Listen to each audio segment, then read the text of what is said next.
Senhoras e senhores, estamos aqui com Ed Barrows, o primeiro brasileiro a desenhar oficialmente o Batman. Que momento. Muito bom te ter aqui de novo. Eu sei que é uma pergunta meio óbvia, mas como é que é ser o primeiro brasileiro a desenhar o Batman? Cara, é difícil pensar sobre isso, né? Principalmente na hora de você estar fazendo o trabalho. A ficha não cai, né? Tu já sabia quando começou a Detective? Não sabia. Interessante que nós temos um amigo lá nos Estados Unidos que ele é fã incondicional do Batman. Assim que foi anunciado pela DC que eu ia desenhar o Batman, o Detective Comics, creio que umas 3 semanas depois o George mandou uma mensagem falando assim: parabéns, Ed e tal. Você é o primeiro desenhista do seu país a desenhar o Batman oficialmente.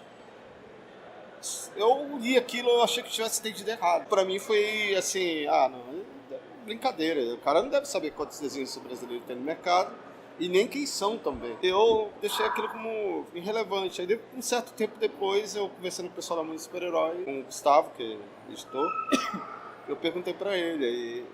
Eu lembrei do parabéns do George, aí eu perguntei pro Gustavo, e o Gustavo falou assim: Ed, será? Eu preciso ver. Eu vou pesquisar aqui com o Manuel. E nisso eu perguntei também pro Emerson depois. Aí o Emerson disse assim: Ed, eu vou fazer uma pesquisa agora e te falo. E de fato, os dois, tanto o Emerson quanto o pessoal da Mundo Super-Herói, confirmaram o fato. Um ponto assim, por exemplo, a gente Mas teve... foi por pura curiosidade, gente. Não que o cara levantou a ficha e fiquei meio um pouco curioso mesmo. De fato, porque eu já vi outros desenhos brasileiros desenhando Batman. Então, esses outros desenhistas, o que eu lembro de um exemplo é o Rafael Buquerque, por exemplo, que é aqui do Rio Grande do Sul, mas ele não desenhou assim exatamente. Ele desenhou, por exemplo, foi nos 952 as histórias backups de uma saga do Batman. Isso. Então acho que por isso que ele não entra na conta, porque ele desenhou uma parte curta ou desenhou algumas partes. O Ed foi o primeiro que pegou do zero, fez um run inteiro e tudo. Parabéns, cara, que felicidade. Obrigado, e a gente já começou a numeração também do Detective Comics, né? Até então os números estavam alterados, né? Aí voltou com a numeração antiga. É verdade, eu falei desde o 1, né? Mas não, foi desde a 900 e alguma coisa. Eu acho que consta isso, como, por exemplo, eu não só fiz o Batman por fazer, eu também tive que remodelar o Robin, né? O Red Robin, o conceito dele, eu tive que criar vários personagens também, como The First Victim também, toda a família ali. Posso dizer que quase começando do zero, mas muita coisa foi criada, né? Eu tive que criar também. Ed, eu vi que ali na tua mesa também tem muitas capas recusadas da DC ou capas aprovadas, né? Porque geralmente tu manda uma sequência de capas, né? Quantas tu manda por vez para eles aprovarem? Geralmente quando eu faço quando eu proposto uma capa, né? Que eles pedem uma capa, o artista tem que fazer em média aí de 3 a 4 layouts com sugestões de ideia para ser aprovado pelo editor, né? Para cada gibi, para cada capa. Então, assim, ele dá a sugestão do que ele quer, eu monto 3 ideias sobre a sugestão que ele me deu. Às vezes eu me dou a liberdade também de montar por minha própria ideia sobre a capa. Entendi. As ideias são dadas pelo artista, pelo editor. Pelo editor. Porque ele tem, por exemplo, nós trabalhamos com 3 meses de antecedência a capa para sair no preview. Ele tem a ideia da sinopse, da qual eu não tenho. Então ele fala: olha, nós queremos o Batman, vai acontecer assim no Batman, então o que você acha da gente fazer? A primeira ideia é essa, a segunda ideia é aquela, a terceira é aquela. Aí a quarta, geralmente, quando eu vou trabalhando as ideias que ele pediu, eu me dou a liberdade também de ter uma ideia e de mandar a minha própria sugestão de capa. Sim. Né? Inclusive, várias das capas, a minha sugestão ganhou, né? Legal. Então é bom que eles deixam. E às vezes a gente não acerta a ideia nos 4 primeiros layouts, aí eu tenho que fazer mais layouts para aprovação. E em muitos casos a gente também não tem um roteiro. Também porque o arco está fechando, vai iniciar um novo, então a gente não tem ideia do que vai acontecer ainda a partir do próximo arco, a ideia do roteirista. Também tem a capa falsa também, né? Capa falsa é aquela capa que a gente faz só para sair no preview, ele não vai sair, não vai ser aquela capa que você publicar. Para evitar algum spoiler, alguma coisa assim? Não, a gente não tem a ideia do que vai acontecer ali. Aí o editor te dá uma sugestão, a gente cria uma capa, quando está chegando muito próximo da publicação, o editor pede a capa verdadeira. Legal. Ed, que eu queria entrar contigo é uma parte mais didática, assim, de como funciona, como tu pensa uma capa, né? A gente tem um exemplo aqui, né? Uma capa de a Detective Comics do Ed, né? A estreia, né? A capa é maior que eu. Do Rebirth, deixa eu ajudar a segurar aqui. Como é que tu pensa a capa, sabe? Como é que tu chegou nessa ideia? O que ela tem que ter para funcionar no mercado norte-americano? Nesse caso aqui específico, como era uma capa que ia contar a apresentação dos personagens, né, que é uma capa de apresentação, você tem 3 tipos de capa, né? Você tem a capa de apresentação, você está apresentando os personagens, você tem a capa histórica e você tem a capa que ele é um conteúdo da história em si. Só pra constar, a capa histórica seria uma pose clássica do herói? É uma pose clássica. E tem a capa que tem um conteúdo da história, né? Que tinha muita... Essas capas apareciam muito na década de 70, na década de 80, né? Você pegava um conteúdo tal da história lá e destrinchava para montar uma capa. Nesse caso aqui é uma capa de apresentação. Então o editor pediu, os personagens são esses. Eu já tinha reformulado os personagens todos, né? Eu já tinha o Red Robin, já tinha criado o uniforme dele novo, o visual novo dele. O editor pediu para que o Batman fosse o que o Greg Capullo tinha feito anteriormente, que é dos 952. Queria que eu mantivesse Batwoman, a Orphan, que é essa aqui de baixo. Geralmente eu desenhei ela sem máscara, e o editor pediu para colocar máscara. E a spoiler, né? Eu mantive tradicional. O editor pediu que eu fizesse alguns layouts. E no meu entender, eu fiz um layout mais ou menos com eles em ação.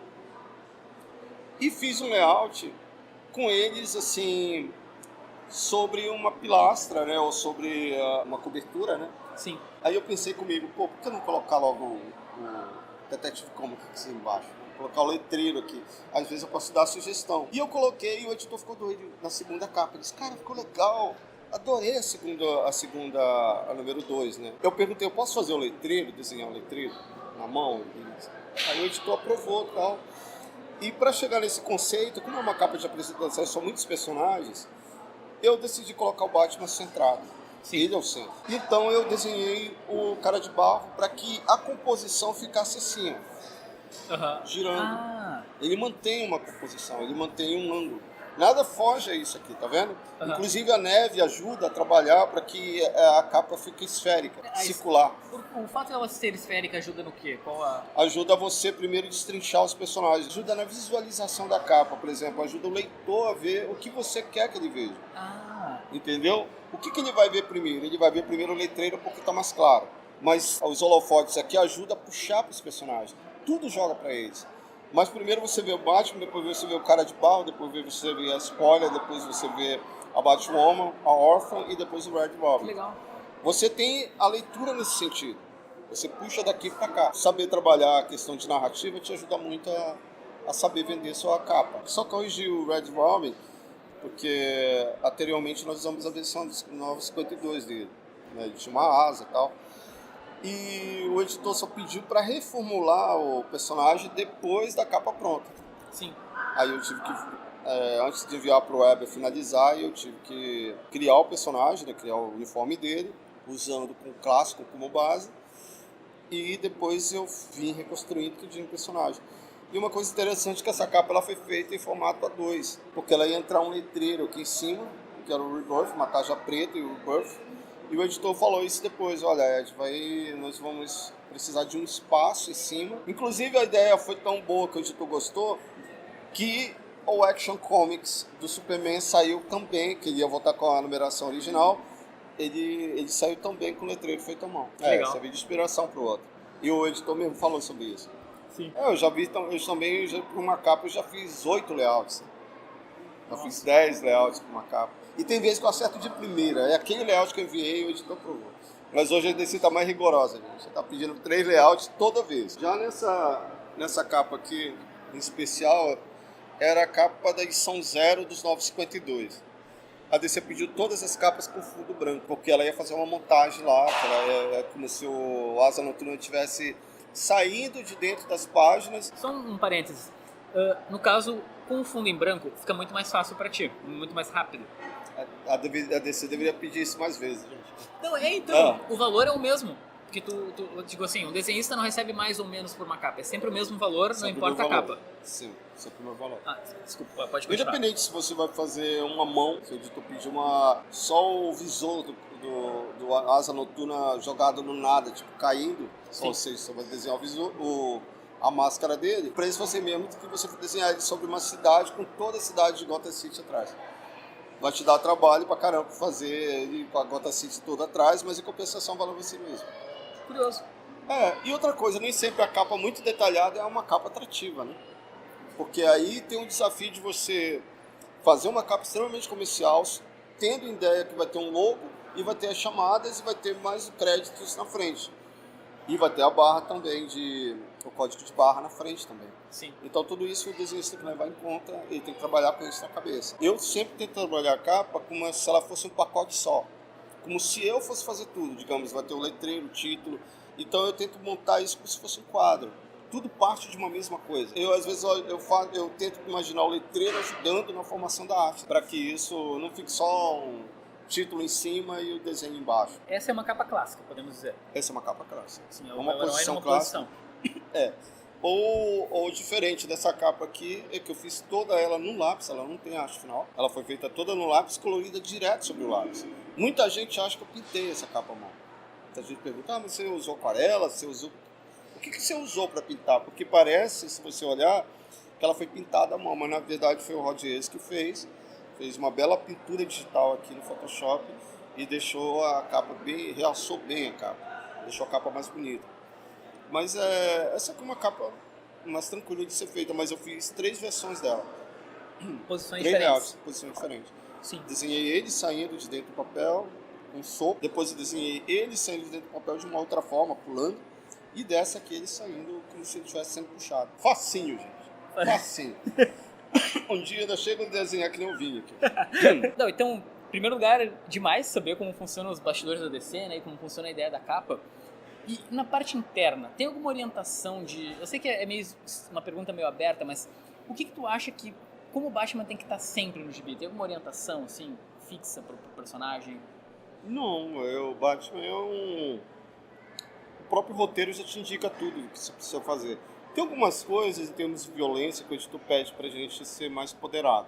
Sim. Tem algumas cenas em que o Batman tá lutando, ele pede para não ter muito sangue sendo derramado. Tem que lembrar que é um gibi de linha, né, mensal, então tem muito jovem lendo. Né? Tipo no Freedom Fighter, tem uma cena lá que um soldado tá dando tiro na cabeça do outro cara e ele não queria que espalhasse miolos. Né?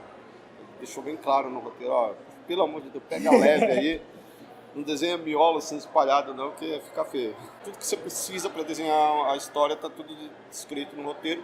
E às vezes você envia um layout com alguma modificação, alguma sugestão que você acha que a solução, que o desenhista é responsável pela solução gráfica, né? Pelo desenho em si. Então, às vezes você vê o roteiro, lê ele e acha que você pode ter uma solução melhor do que a que o roteirista está pedindo. Aí eu faço a versão dele e faço a minha versão. E eles são abertos a aceitar, assim, geralmente? São. Legal. Então, muitas vezes, às vezes eu corto a quantidade eu dou uma enxugada na quantidade de painéis, às vezes eu acrescento 1 ou 2 a mais. Ed, acho que criamos um dos vídeos mais legais da história do canal, porque eu duvido que, sei lá, 10 pessoas da audiência saibam dessas questões de bastidor. Obrigado, né? Não, eu que tenho que agradecer, né? Às vezes é bom você revelar algumas coisas que acontecem no seu dia a dia, que pra gente parece ser algo que todo mundo já sabe, mas logicamente nem todo mundo vive disso, né? Mas tem fãs de quadrinhos que às vezes adoram o que você faz, gostam do seu trabalho, às vezes admira até com uma capa, de repente uma dessas que eu mostrei aqui, mas não sabe o que de fato ocorreu para que essa capa surgisse. E, gente, o Ed é o cara mais simples possível. O cara é o primeiro desenhista a desenhar, o brasileiro a desenhar o Batman e tudo mais. E é um cara muito humilde, simples. Cara, tu veio me cumprimentar no evento. Eu achei muito legal, assim. O cara, olha, lembra de mim. Nossa. Ô, gente, peraí. Eu não só fui, como sou um leitor de quadrinhos também. Fã também. Eu já tive do outro lado também. Eu sei que um fã chegar doido para pegar um autógrafo da pessoa que ele gosta e tal. Na verdade, a minha profissão ela não me torna nem melhor nem pior que alguém. É só uma profissão. Eu ainda tenho a essência antiga ainda, né, de saber que isso aí nada mais é do que apenas uma profissão. Enfim, o editor bota palmas aí. Era isso. Obrigado, Ed. Valeu. De nada, Vinícius. É um prazer. Tchau, gente. É isso.